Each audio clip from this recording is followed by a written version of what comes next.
Alright. Ito naman ngayon ang ating ipakita.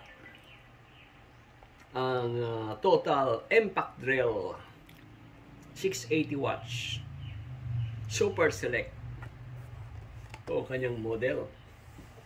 Murang-mura ito, no? Isa ito sa ito yung pinakamurang drill ng total, no, considering itong kanyang wattage, no. Ito super select series ng total. Buksan na natin. Alright. Yan siya. So, meron din siyang dipstick. No? Yan, dipstick. Yan, kanyang manual. Meron ding manual. Yung kanyang handle. Isa.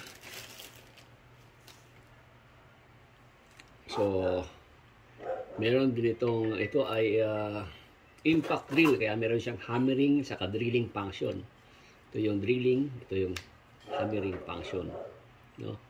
Yan, makikita nyo, hammer saka drilling.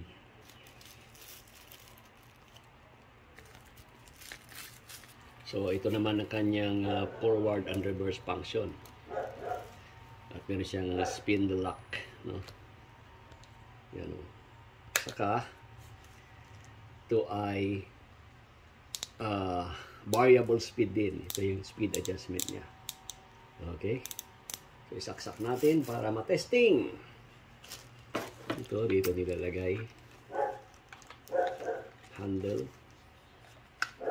Madali lang siya kasi pwede mong gawagan. Yan. So, pwedeng kahit saan mo siya ilagay na pwesto. Higpitan, ikutin mo lang. Yan, diba? Yan itong kanyang deep gauge.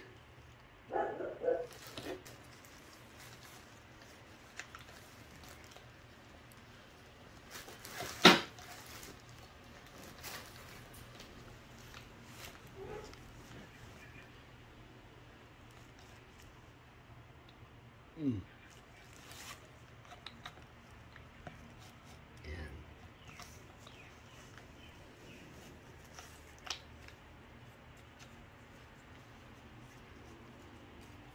Diba? Yan. Saksak na natin.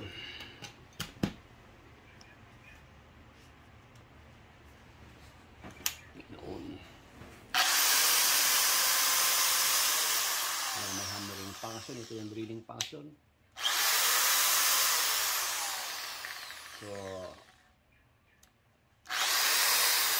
forward. Reverse pala. Ito yung forward function. Ganon.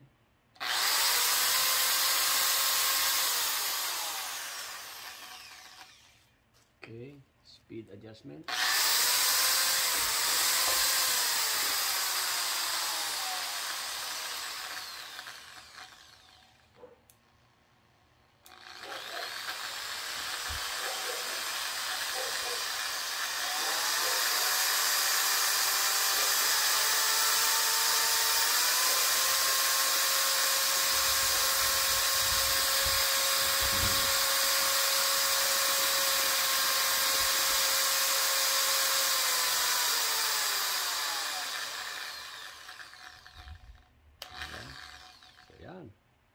Yan ang total 680 watts impact drill. Mura-mura lang po siya. At siguradong matibay din, no? Yung na lahat. Meron siyang hammering function at reverse forward function, variable speed. Alright? Thank you for watching.